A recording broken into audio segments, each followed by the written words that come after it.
One thing we talk about when we see STEMIs or MIs is we talk about people having a big STEMI, or we talk about a very large STEMI or a huge amount of ST elevation, right? We'll say, well, they were 8 or 9 or 10 millimeters when we first got to them or when we ran the first ECG.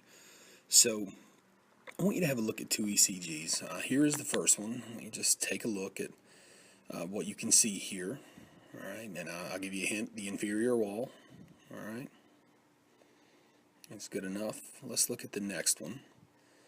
All right, now I'll give you a hint, the inferior wall. Okay, so which one of these ECGs is worse? Or more precisely, which one has more dead tissue? Especially in the way that we think about gauging MIs by ST elevation.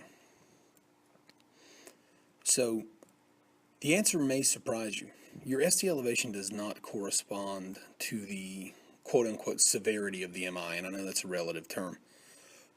In fact, the first ECG, as we go back to it, where you see minimal amounts of ST elevation, is actually reflective of a much larger portion of dead myocardium.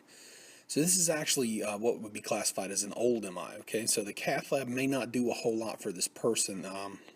Better way to put that would be reperfusing this myocardium is not going to do much for it at all. These deep Q waves you see right here are actually indicative of dead myocardium.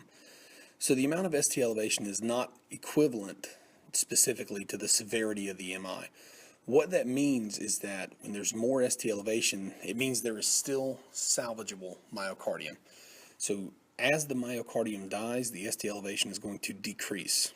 So if a patient waits longer to call you, the ST elevation may not be as large, okay? And also one other thing I want you to take into account is the ratio of ST elevation to the amplitude of the QRS. So if your QRS is 5 millimeters tall and you have ST elevation of 4 millimeters, think of that in ratios. That would be a much larger amount of ST elevation proportionally, as opposed to a 10 millimeter QRS with that same 4 millimeters. What we're really talking about here is salvageable myocardium when we see ST elevation. So don't judge the time frame or the severity of your patient's MI by ST elevation alone. There are a lot of factors at play here.